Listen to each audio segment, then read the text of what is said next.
Welcome to Taiwan Report News Brief, news analysis and context from Taichung, Taiwan. I'm Donovan Smith. All right, up today on the program, this is another big show on the recent blooming US-Taiwan relationship, which has gone into overdrive. Up first, the State Department visit was low-key but important. A Taiwan-US meeting in New York was crafty indeed. The waters around a Taiwan-US trade deal are murky. The Taiwan representative to the U.S. upgrades herself.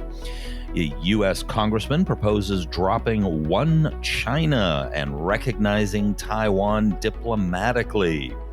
Now, for time reasons, we had to move headlines to the next show. U.S. Undersecretary of State for Economic Growth, Energy, and the Environment, Keith Krach, visited Taiwan on a low-key visit that lasted less than 48 hours. Krach is the highest-level State Department visitor since diplomatic ties were cut in 1979. According to a press release by the U.S. Department of State, his main purpose was to attend the memorial service of former President Lee Teng-hui. During the visit, he called on Premier Su Tseng and Minister of Foreign Affairs Joseph Wu, and held a closed-door meeting with the Vice Premier and Minister of Economic Affairs on economic matters. On Friday evening, President Tsai Ing-wen hosted a banquet for Krach at the presidential residence, which was also attended by Morris Chang, founder of Taiwan Semiconductor, or TSMC. A presidential spokesman told reporters that Tsai's official residence, rather than the presidential palace, was made the venue for the banquet because the Taiwan side hoped to welcome good friends from the U.S. in a warm way. He added that by holding the banquet at Tsai's residence, the host and the guests can have face-to-face exchanges in a more relaxed atmosphere and without time pressure. Well, that smells like spin. The entire trip was low-key, with Krach not doing any press. Being the second high-level trip in a short amount of time, it appears they are sending a message, but also chose to tone it down so China wouldn't blow a gasket. If that was the plan, it didn't work. Gaskets blew. Chinese Foreign Ministry spokesman Wang Wenbin warned the U.S. to, quote, stop all forms of official exchanges with Taiwan so as to avoid serious damage to China-U.S. relations and peace and stability across the Chinese Strait. The Chinese Foreign Ministry also said China will take, quote, legitimate countermeasures, including targeting relative individuals after Krach completed his visit, adding that the U.S. must bear full responsibility for the outcome, because, of course, it's the U.S.'s fault. But, of course, it was the firebrand mouthpiece Global Times that had the most colorful language. Once the People's Liberation Army dispatches troops to reunify the island of Taiwan, the military equipment from the U.S. will be nothing but decorations. After making references to America's throwing stones into the contentious Taiwan Strait, they went on to say, once they go too far, the stones may become torpedoes, increasing the uncertainties in the entire region, as well as the risks of drastic changes in the Taiwan Straits. They also tweeted threats to President Tsai, such as this one. Voice, Taiwan leader Tsai Ing-wen, who pledged deeper ties with the U.S. at a dinner for a visiting senior State Department official, is clearly playing with fire. If any act of her provocation violates the anti-secession law of China, a war will be set off and Tsai will be wiped out. Ooh. They also made a series of threatening military moves, but I'll be discussing that in an upcoming show. KMT Chair Johnny Chang, meanwhile, criticized the DPP, accusing them of using diplomatic endeavors as party propaganda. President Tsai referred to the visit as a milestone. That wasn't the only big meeting recently between Taiwan and the US, but this one was more crafty. One day before the Cratch visit, U.S. Ambassador to the UN, Kelly Craft, had lunch with James K.J. Lee, director of the Taipei Economic and Cultural Office in New York, at an outdoor restaurant on Manhattan's East Side.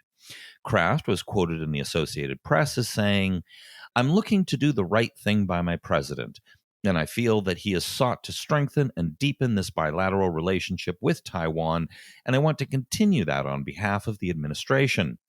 Kraft also said Lee, who was Secretary General in Taiwan's Ministry of Foreign Affairs until July and just arrived in New York, invited her to lunch, and she accepted.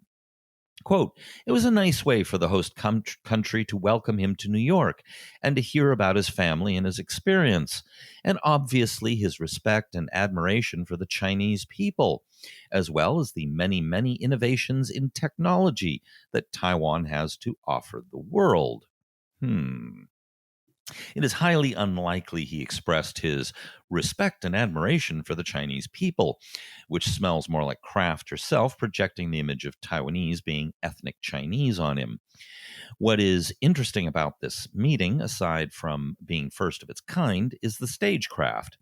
It was pointed out to me that the whole thing was carefully set up. AP was clearly invited with photographers, and the reporter, Edith M. Lederer, is legendary, assuring it will get attention. It's a shame that the meeting couldn't or wasn't held on UN grounds, but they probably wouldn't have let him in without Chinese ID. On the surface, all the stars seem to be lining up for a Taiwan-US trade deal of some kind. The U.S. State Department, National Security Council, both houses of Congress, and others are all actively promoting a deal. The American Chamber of Commerce in Taipei and the Arlington, Virginia-based US-Taiwan Business Council also announced they had formed a coalition to push for a bilateral trade agreement between Taiwan and the U.S. The problem is the one key person who is in charge, the U.S. Trade Representative and his department, appear to be dragging their heels. The following is from a Taipei Times article entitled "Pork Issue Derails Talks." Source: the U.S. Department of State confirmed the delegation schedule on Wednesday, which was late compared to the announcement of the schedule for U.S. Secretary of Health and Human Services Alex Azar's visit last month, which was issued 4 days prior to his arrival. The late confirmation can be attributed to a disagreement between the department and the Office of the U.S. Trade Representative, an official said on condition of anonymity on Thursday. While Taiwan hoped to quickly begin negotiations on a bilateral trade agreement, after Washington announced the dialogue, the trade body, the top government body overseeing the U.S.'s trade negotiations, expressed concerns, the official said. Although President Tsai Ing-wen's administration on August 28th announced it would lift import restrictions on U.S. pork containing a certain amount of ractopamine, Taiwan has a record of such promises but has not delivered, undermining bilateral trust, the official said. Furthermore, the Chinese Nationalist Party, i.e., the KMT, has been conducting campaigns describing U.S. pork containing ractopamine as poisonous while pushing for a public referendum to overturn the decision on pork imports, the official said. As a result, the trade body hoped to slow other trade negotiations with Taiwan, given that the current promise may not necessarily be fulfilled, the official said. The official quoted a peer who had complained that the KMT's remarks about U.S. pork bothered some in Washington, and added that when KMT officials visited the U.S., quote, they were eating exactly that U.S. pork. Okay, the key line here is the current promise may not necessarily be fulfilled. There's some truth to this, unfortunately. The legislature has decided to review the president's administrative orders, and nearly 70% of the public opposes U.S. pork imports. So, opposition, led by the KMT, has some legs. As I mentioned more than once, President Tsai is going to have to expend considerable political capital to succeed in pulling this off. The Taiwan representative to the US has upgraded herself in status to Taiwan ambassador to the US, at least on Twitter. She pointed out that it was her personal Twitter account, not an official one, and that it is one that it, and that is what everyone refers to her as. She's not alone. Recently, German and Japanese media referred to the Taiwanese representatives there as ambassador. Of course, our favorite Chinese mouthpiece, Global Times, was thrilled with her choice. That Xiao changed her title from representative to ambassador is an act of scam. Some officials in the U.S. State Department may already know it, but such behavior will not be authorized by the U.S. leadership. This tactic of salami slicing is something Taiwan has always been using. As long as the U.S. does not object, such moves will become routine or even what they call a diplomatic breakthrough. Salami slicing. That's what everyone accuses China of doing. Cute, they're turning it around. U.S. Congressman Tom Tiffany dropped a bombshell in the House of Representatives. This is from his website. U.S. Rep. Tom Tiffany introduced legislation calling for the U.S. to resume formal diplomatic relations with Taiwan and end the outdated and counterproductive One China policy. The bill also directs the U.S. administration to support Taiwan's membership in international organizations and to initiate negotiations with Taipei on crafting a bilateral U.S.-Taiwan free trade agreement. For more than 40 years, American presidents of both political parties have repeated Beijing's bogus lie that Taiwan is part of communist China, despite the objective reality that it is not, said Tiffany. It is long past time that America consigned the One China policy to the dustbin of history. He went on to say the U.S. still lacks formal ties with Taiwan, inexplicably treating the island's democratically elected government the same way it treats brutal regimes in North Korea and Iran from a U.S. diplomatic relations perspective, and in a category worse than that of Cuba's dictatorship, which President Obama and Vice President Biden recognized during their second term. He closes on America doesn't need a permission slip from the Chinese Communist Party to talk to its friends and partners around the world, added Tiffany. Now is the time for America to stop parroting Beijing's One China fantasy and for U.S. policy to reflect the reality that Taiwan is a free, democratic, and independent country.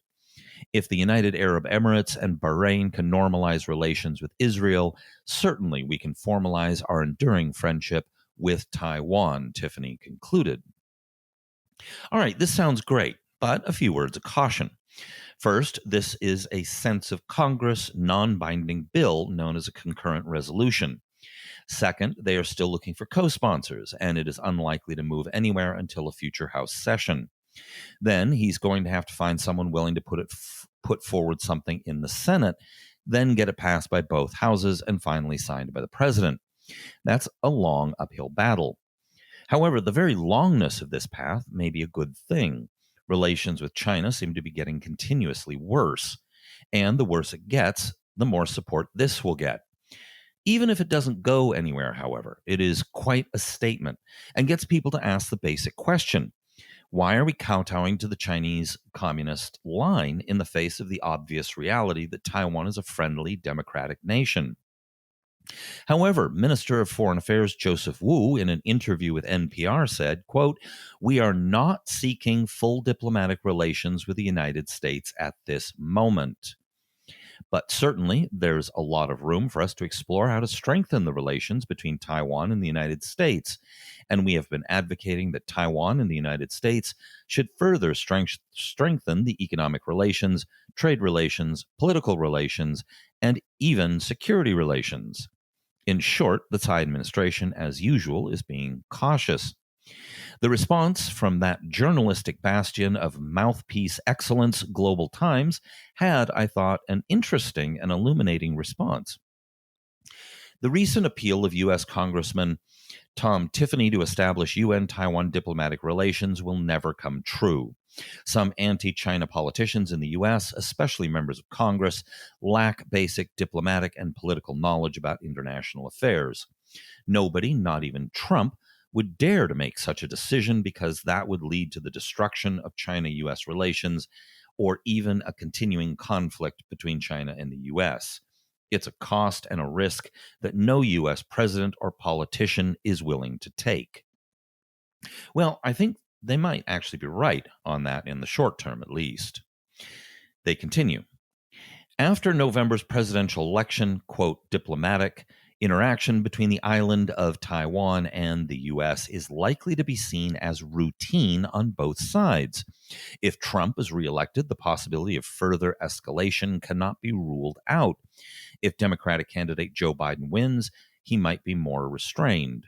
Supporting the island of Taiwan has already become the political correctness in the U.S. system. Playing the Taiwan card, cracking down on the Chinese mainland, and strengthening U.S., the island of Taiwan relations, especially in diplomacy, will remain as the established policy in the U.S., no matter who takes office. Now, that is very interesting. They clearly now recognize the situation has changed, probably permanently, and they're resigned to the fact. All right, please join us as a patron on Patreon. It really means a lot to us and helps this project keep going. Of course, like us on Facebook and on YouTube, and subscribe to us on your favorite podcast system or medium or whatever they call those things. And of course, check us out at report.tw and tune into the next show. This has been brought to you by the Taiwan Report.